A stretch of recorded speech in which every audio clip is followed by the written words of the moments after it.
Assalamualaikum warahmatullahi wabarakatuh. Bismillah walhamdulillah wassalatu wassalamu ala rasulillah wa ala alihi wa ashabihi wa mawalah wa la hawla wa la quwata illa billah. Amma ba'd. Ma'asyiral muslimin rahimani wa rahimakumullah. Saya diminta oleh bapak-bapak takmir untuk menyampaikan kajian terkait menyambut Ramadan. Kita mulai dengan surat Al-Baqarah ayat 183. Allah berfirman, A'udzu billahi minasyaitonir rajim. Ya ayyuhalladzina amanu kutiba alaikumusiyam kama kutiba alal ladzina min qablikum la'allakum tattaqun. Wahai orang-orang yang beriman, telah diwajibkan atas kalian as-siyam, berpuasa, sebagaimana telah diwajibkan kepada orang-orang sebelum kalian, la'allakum tattaqun, agar kalian bertakwa. Kita mengetahui Nabi yang satu dengan Nabi yang berikutnya, dengan Nabi yang berikutnya, dengan Nabi yang berikutnya, dan seterusnya, syariatnya berbeda-beda, sehingga terjadi nasikh dan mansukh. Syariat yang ada pada seorang Nabi dihapus, diganti syariat yang berikutnya yang dibawa oleh Nabi berikutnya, dan seterusnya. Syariatnya berbeda-beda, dan Allah tegaskan di dalam Al-Quran Surat Al-Maidah, likullin ja'alna minkum syir'atan wa minhaja. Pada masing-masing umat kami tetapkan syariatnya sendiri-sendiri. Syariatnya sendiri-sendiri, seperti misalnya syariat sebelum Nabi sallallahu alaihi wasallam ghanimah haram, untuk Nabi sallallahu alaihi wasallam ghanimah halal, kan berbeda. Syariat sebelum Nabi sallallahu alaihi wasallam yang namanya salat harus di tempat ibadah, kita menyebutnya masjid, mereka menyebutnya sawami', mereka menyebutnya biya'. Yang namanya salat harus di situ. Tetapi untuk syariat Nabi sallallahu alaihi wasallam tidak, di muka bumi manapun bisa untuk salat. Nabi bersabda, ju'ilat liyal ardu kulluha masjidah, telah dijadikan untukku seluruh bumi bisa dijadikan untuk masjid. Sehingga orang yang ada di tengah-tengah tambak, ketika mau sholat, masjid nggak ada, apa lantas nggak sholat? Sholat di tengah tambak. Orang di tengah hutan mau sholat, mau ke masjid jauh sekali di kampung, apa lantas nggak sholat? Sholat di tengah hutan, di mana saja. Tetapi hal semacam ini tidak merupakan syariat sebelumnya. Semuanya harus sholat di biya' atau sawami', jadi berbeda. Nah, tetapi ma'asyiral muslimin rahimani wa rahimakumullah, ada syariat yang tidak pernah diganti. Dari Nabi yang satu ke Nabi berikutnya, ke Nabi berikutnya, ke Nabi berikutnya, ke Nabi berikutnya, sampai Nabi yang terakhir, ini syariat tidak pernah diganti. Syariat apa? Siyam. Syariat yang tidak pernah diganti dari satu Nabi ke Nabi berikutnya sampai Nabi yang terakhir, tidak pernah diganti, yaitu siyam, puasa. Apa kata Syekh As-Sa'di tentang ayat ini yang baru saja kita baca? Wahai orang-orang yang beriman, telah diwajibkan bagi kalian puasa sebagaimana orang-orang sebelum kalian. Syekh As-Sa'di mengatakan ini menunjukkan kasih sayang Allah. Kasih sayang Allah kepada siapa? Kepada umat yang terakhir. Puasa yang tidak pernah dihapus dari zaman ke zaman ke zaman, yang menunjukkan syariat yang cocok untuk setiap manusia di segala zaman, dan umat yang terakhir dipersilahkan mendapatkannya. Maka menunjukkan kasih sayang Allah Azza wa Jalla. Bisa dipahami apa enggak penjelasan Syekh As-Sa'di ini? Ini penjelasan Syekh As-Sa'di. Ini syariat yang luar biasa. Luar biasanya di mana? Tidak pernah dihapus dari nabi yang satu ke nabi berikutnya dan seterusnya, tidak pernah dihapus, menunjukkan syariat yang cocok untuk setiap manusia di segala zaman. Padahal syariat yang lainnya kan diganti, dihapus, diganti sesuatu yang menghapus. Tapi yang namanya puasa tidak pernah. Maka ini menunjukkan kasih sayang Allah, syariat yang luar biasa yang cocok untuk setiap manusia di segala zaman. Umat yang terakhir masih dipersilahkan mendapatkannya. Ini kasih sayang Allah Azza wa Jalla. Ini kasih sayang Allah Azza wa Jalla. Nah, kemudian untuk umat yang terakhir, puasa yang ditetapkan 1 bulan penuh ditempatkannya di bulan apa? Kan demikian pembahasan selanjutnya. Puasa yang luar biasa yang umat terakhir masih dipersilahkan mendapatkannya, Allah tetapkan sebulan penuh. Dan Allah tempatkan di bulan apa? Ternyata Allah tempatkan di bulan Ramadan. Maka bulan Ramadan menjadi seutama-utamanya bulan, karena dia dipilih oleh Allah untuk dijadikan tempat syariat puasa sebulan penuh, syariat yang tidak pernah dihapus dari satu nabi ke nabi berikutnya dan seterusnya. Ini kasih sayang Allah kepada umat terakhir, dan ternyata ditempatkannya bulan Ramadan, maka menunjukkan fadilah bulan Ramadan secara tersendiri. Makanya para sahabat bergembira ketika datangnya bulan Ramadan. Apa kata Abu Hurairah radhiyallahu an? Abu Hurairah radhiyallahu an mengatakan, kana Nabi sallallahu alaihi wasallam yubashiru ashabahu. Nabi sallallahu alaihi wasallam memberikan kabar gembira kepada para sahabatnya. Ini Abu Hurairah belum menyampaikan suatu perkara yang didapatkan dari Nabi, belum menyampaikan, tapi untuk menyampaikannya dengan mukadimah seperti itu. Mukadimahnya Rasulullah memberi kabar gembira kepada para sahabatnya. Baru Abu Hurairah mengatakan, beliau bersabda, qad ja'akum syahrul Ramadan syahrun mubarak. Telah datang kepada kalian bulan Ramadan, bulan yang diberkahi. Nah, menunjukkan apa? Untuk menyampaikan Rasulullah bersabda, telah datang kepada kalian bulan Ramadan, bulan yang diberkahi. Dengan mukadimah Rasulullah memberikan kabar gembira kepada para sahabatnya, menunjukkan para sahabat bergembira dengan datangnya bulan Ramadan. Semoga kita semuanya seperti para sahabat, bergembira dengan datangnya bulan Ramadan. Semoga mengadakan kajian semacam ini adalah bukti bahwasanya kita gembira dengan datangnya bulan Ramadan. Para takmir sendiri sudah rapat. Untuk apa rapat?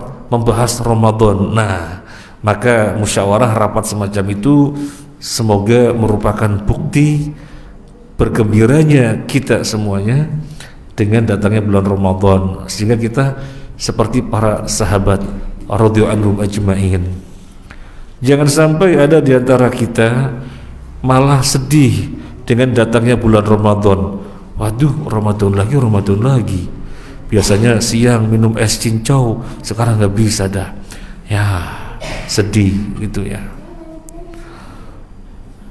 Biasanya kalau siang makan gado-gado, sekarang nggak bisa, sedih. Oh jangan. Kita harus bergembira dengan datangnya bulan Ramadan.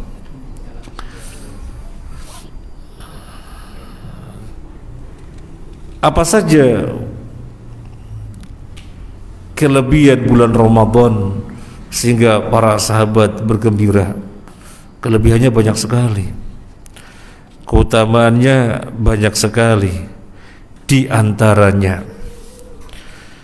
yang pertama disebutkan di dalam hadis Abu Hurairah radhiyallahu an yang dikeluarkan oleh Imam Bukhari Muslim. Nabi sallallahu alaihi wasallam bersabda, "Idza jaa Ramadan futihat abwabul jannah wa ghulliqat abwabun nar wa sufiddatis syayatin." Ketika datang bulan Ramadan, pintu-pintu surga dibuka, pintu-pintu neraka ditutup, dan setan-setan dibelenggu. Yang pertama, pintu-pintu surga dibuka. Dibukanya pintu-pintu surga berdampak pada semangatnya kaum muslimin yang luar biasa di dalam mengejar kebaikan-kebaikan.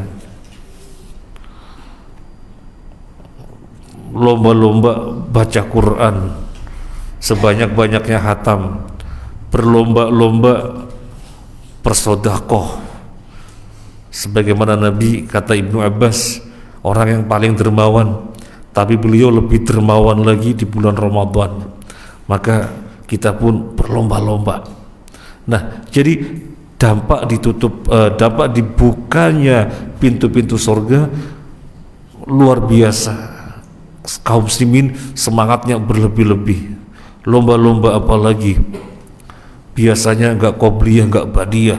Ramadan jangan ketinggalan qobliyah dan jangan sampai tidak ba'diyah. Ramadan ada fadilah kalau memberi makan orang berpuasa sama dengan mendapatkan pahala sama dengan orang yang dikasih buka.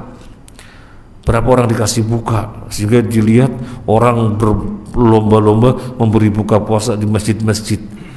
Nah, ini adanya di bulan Ramadan. Padahal ya setiap bulan ya ada orang berpuasa Senin Kemis, Senin Kemis, Senin Kemis. Tetapi semarak memberi buka tidak sebagaimana Ramadan. Ini dampak dari dibukanya pintu-pintu surga. Jadi luar biasa berlomba-lomba untuk memberi puasa, memberi buka puasa. Dan kedengarannya dalam rapat kemarin, Takmir sudah menyiapkan dalam 1 bulan mesti harus ada 90 juta ya, untuk buka bersama dan kegiatannya. 9 juta apa 90 juta? 50 juta. Nah, semacam itu dibahas karena senang menyambut bulan Ramadan.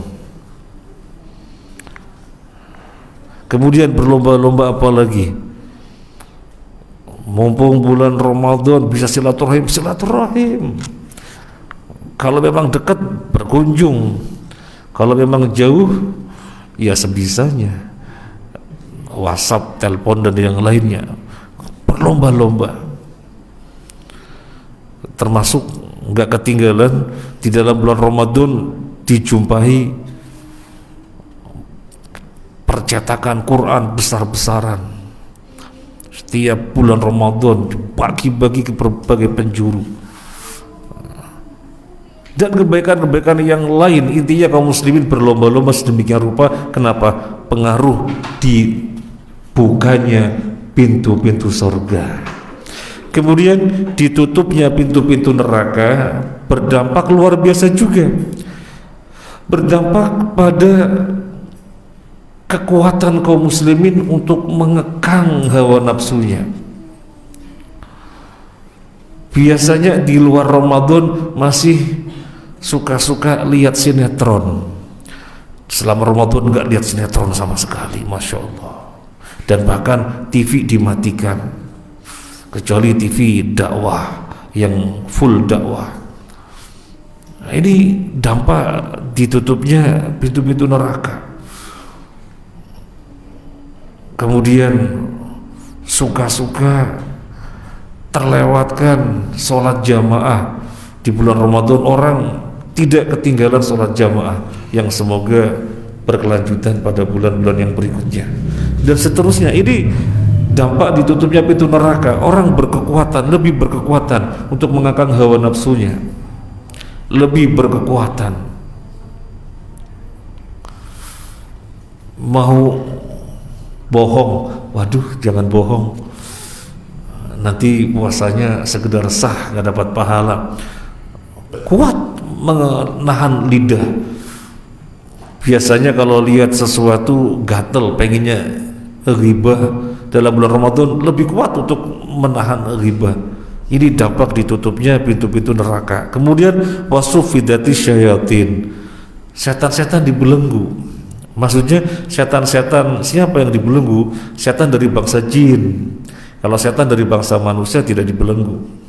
Yang dibelenggu setan dari bangsa jin. Karena pengertian setan itu jin yang jahat dan manusia yang jahat. Wa kadzalika ja'alna likulli nabiyyin aduwan syayatinal insi wal jinni. Dan demikianlah kami jadikan pada setiap nabi ada musuhnya, setan manusia dan setan jin. Jadi pengertian setan itu jin yang jahat dan manusia yang jahat. Yang dimaksud dibelenggu adalah setan dari golongan jin dibelenggu. Sehingga kalau ada orang mengatakan setannya dibelenggu tapi masih ada maksiat, iya masih. Soalnya setan dari bangsa manusia tidak diikat, masih bisik-bisik, masih ngajak-ngajak. Tetapi setan dari bangsa jin diikat. Kata Nabi SAW dalam satu riwayat, mereka tidak leluasa bergerak sebagaimana leluasanya di bulan, sebagaimana leluasanya di luar Ramadan. Jadi masih ada pengaruh, meskipun setan jin diikat masih ada pengaruh. Tapi karena diikat, mereka tidak seleluasa sebagaimana leluasanya mereka di luar Ramadan. Maka 3 keutamaan yang ada di bulan Ramadan, yaitu dibukanya pintu-pintu surga, ditutupnya pintu-pintu neraka, dan dibelenggunya setan, menjadikan bulan Ramadan bulan panen ibadah. Ini dampaknya luar biasa, bulan panen ibadah. Jadi kalau dengan grafik biasanya setiap hari begini, nanti pas Ramadan gini, karena panen ibadah. Oleh karena itu Nabi bersabda, faman khurima faqad khurima khairuhu, atau kama qala an-nabi. Maka siapa yang terhalang, benar-benar dia sangat terugi. Artinya apa? Terhalang dari kebaikan-kebaikan Ramadan yang sedemikian rupa, maka dia sangat terugi. Wong bulan panen ibadah, perangkatnya mendukung untuk orang berlomba-lomba, kondisinya mendukung untuk orang semangat ibadah, keadaannya sangat kondusif untuk orang mengekang hawa nafsu. Tetapi ada orang biasa-biasa saja, rugi, kata Nabi. Man khurima faqad khurima khairuhu, maka siapa yang terhalang, dia biasa-biasa saja, sungguh dia sangat terugi. Membaca hadis ini saya tuh membayangkan begini, ibaratnya di halaman Masjid Thaibah berserakan kepingan-kepingan emas sangat banyak sekali. Gak usah nyari, tinggal kreok, ambil kreok, bruk, karena sangat banyak sekali kepingan-kepingan emas di halaman Masjid Thaibah misalnya. Tapi ada orang nggak ngambil, seandainya ngambil hanya 1-2, ya rugi sekali. Lah ini bulan panen ibadah, ke orang biasa-biasa saja, ya rugi, sangat rugi. Dan Nabi SAW malah terkait dengan panen ibadah, infaknya berbeda, sholatnya berbeda, kemudian Qurannya disimak setiap malam oleh malaikat Jibril. Ini menunjukkan bulan panen ibadah. Kemudian yang berikutnya, apa kelebihan bulan Ramadan? Diturunkannya Lailatul Qadar, yaitu di 10 hari terakhir bulan Ramadan. Inna anzalnahu fi Lailatul Qadri, kami menurunkan Al-Quran di malam Lailatul Qadar. Kata Nabi, raih Lailatul Qadar itu di 10, di malam-malam ganjil, di 10 hari terakhir bulan Ramadan. Kalau enggak malam 21 ya 23, ya kalau enggak ya 25 atau 27 atau 29, di antara malam-malam ganjil, raih itu. Dan kalau orang benar-benar merasakan ini bulan panen ibadah, nggak sekedar di malam-malam ganjil, tapi ngikutin Nabi, i'tikaf sempurna. I'tikaf sempurna. Yang dilakukan Nabi, i'tikaf sempurna. Jadi misalnya ini malam 1 Ramadan, maka sebelum maghrib tanggal 29 Sa'ban kita sudah di masjid dalam keadaan sudah suci. Begitu adzan berkumandang maghrib 1 Ramadan dia sudah di masjid. 21 Ramadan dia sudah di masjid. Nanti keluarnya ketika masuki maghrib 1 Syawal baru keluar. Yang ini dilakukan oleh Nabi. Maka ketika kita memahami ini bulan panen ibadah, selama tidak ada udzur, kenapa tidak? Apa yang dimaksud udzur? Tidak ada dunia yang masih butuh sentuhan tangan, atau tidak ada duniawi yang perlu dihandle, bisa diatur-atur nanti Syawal saja. Full 10 hari terakhir Ramadan di masjid, gak keluar karena memang sesuatu yang tidak boleh tidak. Nabi loh yang keluar cuma kepalanya keluar masuk ke rumah untuk disisir. Ya karena memang tidak boleh keluar kecuali kalau ada hal yang tidak boleh tidak. Sehingga kemudian para ulama mengatakan kalau keluar sebagian badannya tidak dihukumi keluar. Soalnya Nabi mengeluarkan kepalanya untuk disisir. Nah, kalau di Masjidil Haram, Mekah dan Madinah, ya memang orang berangkat ke sana memang selain ada fadilah masjid tersendiri, memang namanya berangkat ya sudah lepas urusan duniawi. Tetapi ketika kita tidak berangkat ke sana, posisinya di negeri kita, itu tantangannya lebih berat. Karena ya perkara dunia masih terlihat. Kalau kita berangkat ke sana kan sudah terlihat, mau apa lagi ya, fokus di masjid. 21 Ramadan sudah di masjid, keluar malam lebaran, pengen keluar malam lebaran, pengen tengok hotel ya malam lebaran. Selama 10 hari gak pernah lihat hotel, di masjid terus. Ini insya Allah kita bisa termotivasi kalau kita menyadari bulan panen ibadah. Wis kita sudah kerja setahun 11 bulan, 1 bulan diambil 10 hari saja gitu. Dalam 1 tahun diambil 10 hari saja, fokus siang malam di masjid. Ketika kita memahami ini bulan panen ibadah, Nabi saja berlomba-lomba sedemikian rupa, i'tikaf penuh. Kenapa kita tidak bisa? Nah ini semoga kita yang sudah tidak ada udzur berkekuatan. Yang tidak ada udzur ya jangan dipaksakan.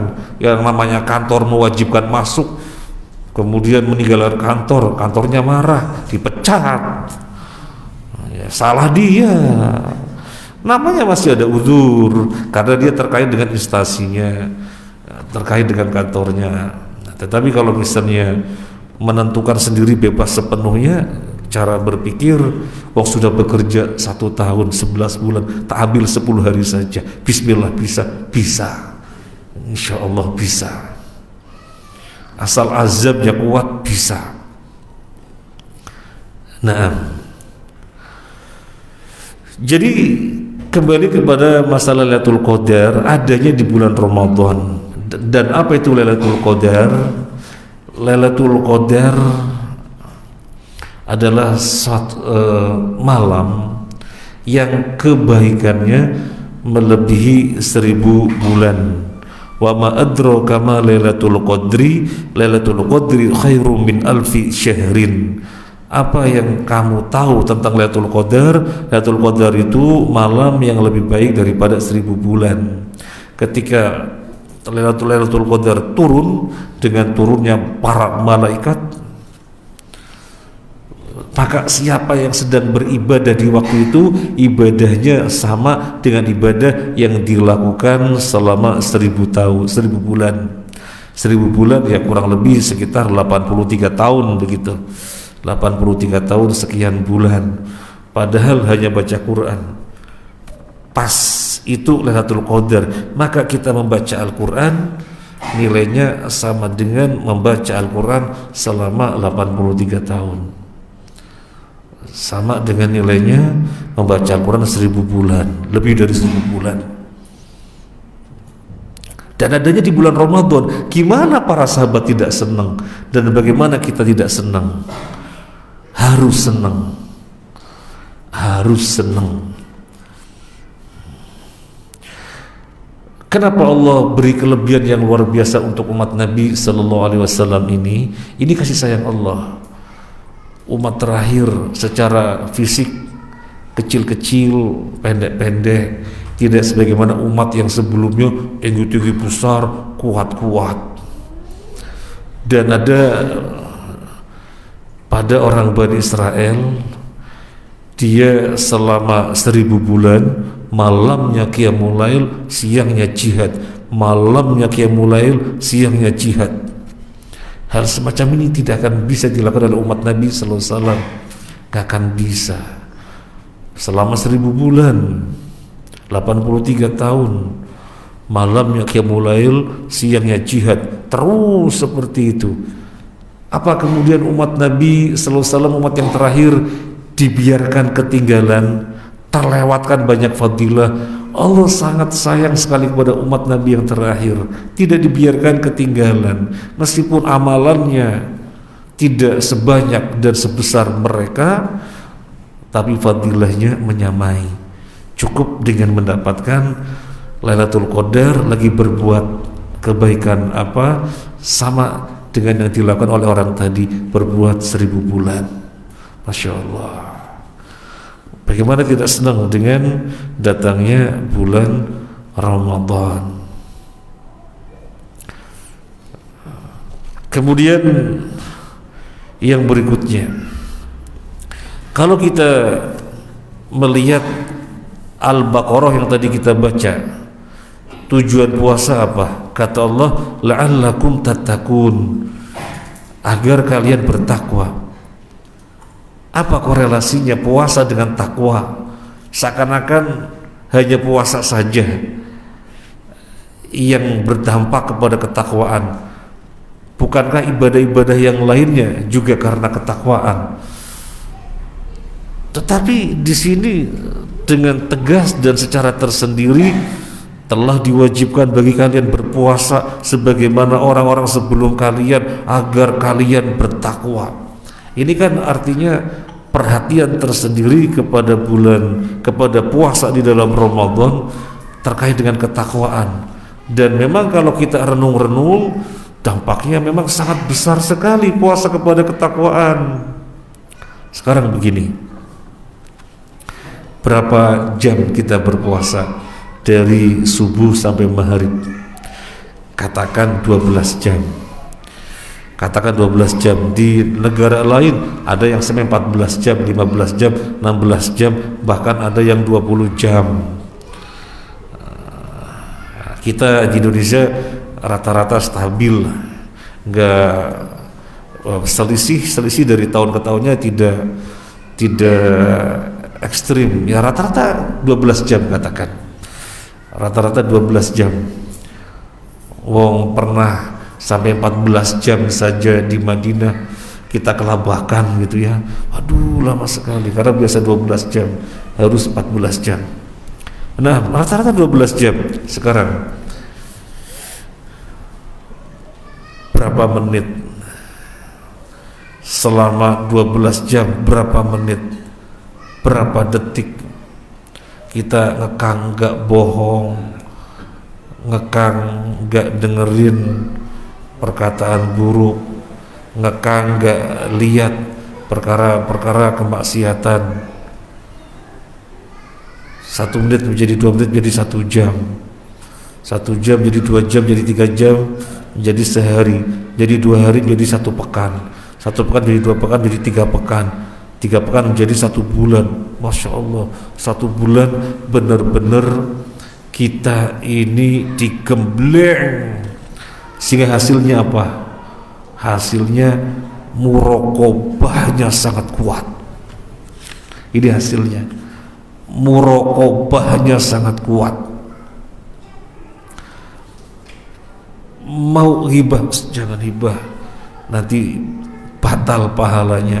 Memang puasanya sah, karena pengertian sah itu kan terpenuhi rukun dan syarat. Puasanya memang sah, tapi nggak dapat pahala, sayang, nggak jadi hibah, nggak jadi hibah.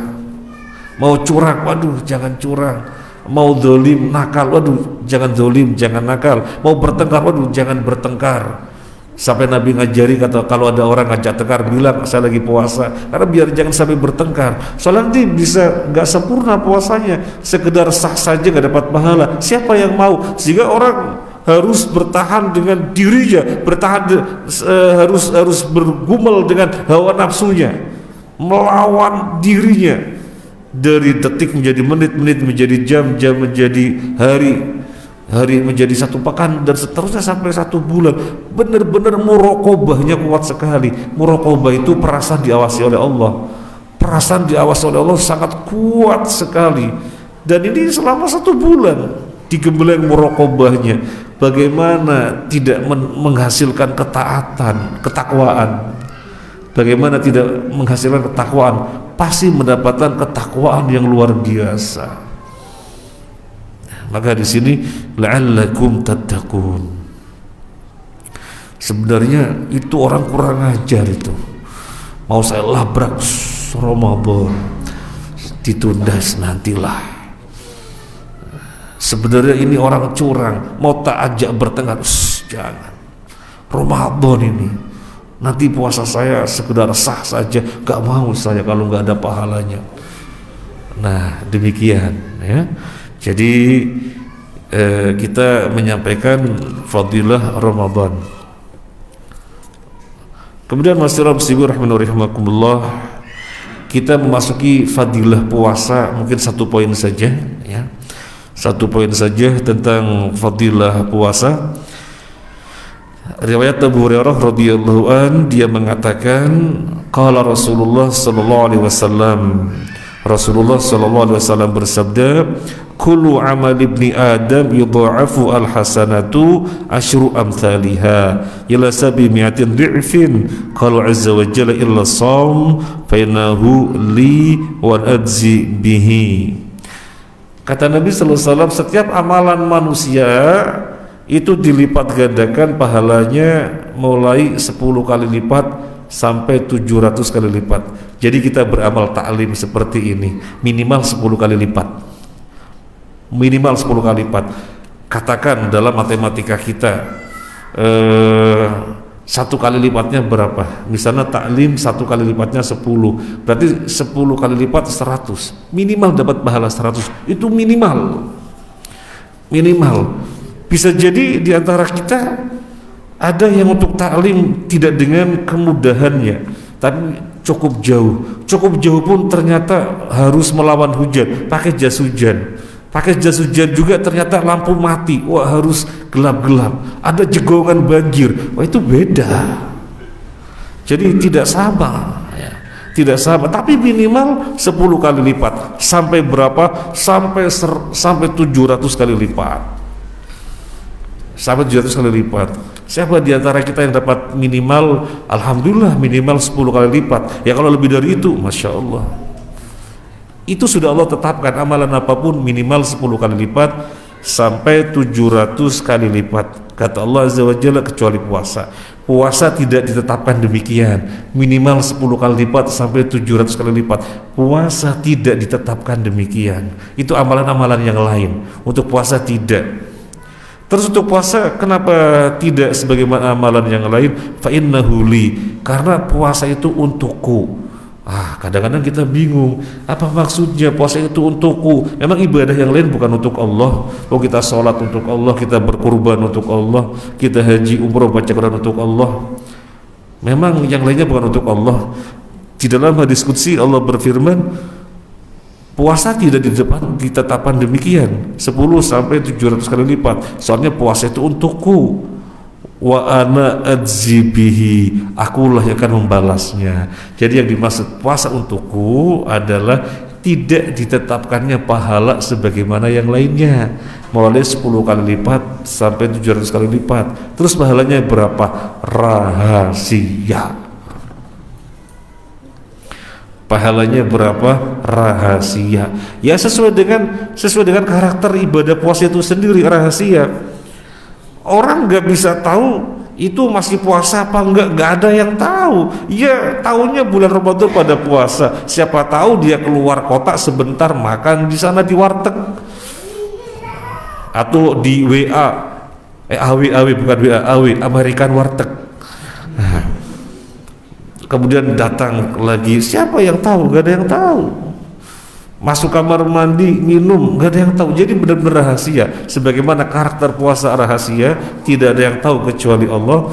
Ya kalau sholat kelihatan ke masjid, bahkan wajib menunjukkan ke masjid. Malah untuk Idul Fitri itu udah wajib dari satu jalan pulang, utamakan ke jalan yang lain. Jadi maksudnya wajib ditampakkan, kelihatan, dan syariatnya memerintahkan ditampakkan. Jamaah syariatnya memerintahkan ditampakkan berangkat ke masjid. Gak ada istilah waduh saya gak ke masjid takut teriak, gak ada, karena memang perintahnya ditampakkan. Tapi untuk puasa benar-benar rahasia, maka sesuai dengan karakternya pahalanya pun rahasia. Tidak ditetapkan mulai 10 kali lipat sampai 700 kali lipat, tidak ditetapkan, rahasia Allah. Allah berfirman, yada'u syahwata wa ta'amahu min ajli, dia tinggalkan syahwatnya dan tinggalkan makanannya demi aku. Istri halal, tapi Allah katakan haram, ya haram. Lo kan gak ada yang lihat, iya gak ada yang lihat. Ini ibadah rahasia, gak ada yang lihat, tetapi tetap tidak menyentuh istri. Tetap meskipun halal, makanan halal, gak ada yang lihat, gak ada yang lihat, tapi lagi Allah haramkan, dia tidak makan. Jadi mengibadah rahasia. Kemudian dilanjutkan hadis ini, lishaimi farhatani, bagi orang yang puasa ada 2 kebahagiaan, kegembiraan. Yang pertama, farhatun inda fitrihi, bergembira ketika mau buka. Masya Allah, kalau mau buka rasanya itu senang sekali. Setengah jam itu, waduh udah ditunggu-tunggu, wah setengah jam, wah 20 menit lagi, 15 menit ditunggu. Ketika 5 menit, wah 5 menit pawin. Nah, 5 menit lagi, begitu adzan, senangnya luar biasa. Gak ada orang yang mau berbuka gak senang, senangnya luar biasa. Saking senangnya ya, saking senangnya anak-anak itu ngumpulin apa saja dikumpulin. Nah, kalau di desa lebih kelihatan lagi. Jadi habis sahur biasanya keliling-keliling, ada sawo jatuh diambil, ada jambu jatuh diambil. Pokoknya keliling-keliling, kan biasanya kan jatuhnya kan subuh sama codot itu dijatuh-jatuhin sama kelelawar ya. Lebih terasa lagi kalau di kampung Ya karena senang nanti untuk buka puasa.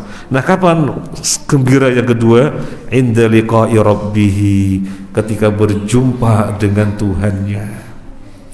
Ketika berjumpa dengan Tuhannya. Padahal semua muslim masuk surga dan pasti berjumpa dengan Tuhannya. Tapi ini dinyatakan secara khusus untuk fadilah puasa, menunjukkan ada kekhususan, menunjukkan keutamaan tersendiri. Dan berjumpa dengan Allah kenikmatan yang tidak ada yang melebihi. Ketika penghuni surga berasyik masyuk dengan segala kenikmatan di surga, dan Allah bertanya ada yang kurang, apanya yang kurang? Semuanya puncak dan tidak pernah dijumpai di dunia. Tapi Allah bertanya ada yang kurang, apanya yang kurang? Ketika Allah menampakkan dirinya, kenikmatan itu semuanya hambar, kalah dibandingkan dengan kenikmatan melihat Allah. Ini kegembiraan yang kedua, berjumpa dengan Allah nanti. Kemudian yang terakhir, hadis ini menyatakan wala khulufu fihi atyabu indallah min rihil miski. Bau mulutnya orang yang berpuasa di sisi Allah lebih wangi daripada minyak misik. Yang namanya bau mulut disebabkan puasa itu baunya lebih. Kenapa baunya lebih meskipun sudah gosok gigi siwakan? Ya karena pengaruh atau dampak dari perut kosong sehingga berdampak ke mulut, maka selalu bau. Tetapi kata Allah itu di sisinya lebih wangi daripada minyak misik. Kalau keutamaan baunya orang berpuasa sedemikian bernilai di sisi Allah, maka kita jangan terungkap oleh lisan kita, bau banget mulut lu, jangan. Yang lagi puasa ya semuanya bau, nanti juga dijawab lu juga gitu. Ya soalnya semuanya bau gitu ya. Jadi nggak perlu terungkap ya. Nah, ini saja, semoga bermanfaat. Terima kasih dan mohon maaf. Insyaallah kelanjutannya masih tentang puasa sebagaimana pesannya Bapak-bapak takmir. Subhanakallahumma wa bihamdika asyhadu an la ilaha illa anta astaghfiruka wa atubu ilaik. Assalamualaikum warahmatullahi wabarakatuh.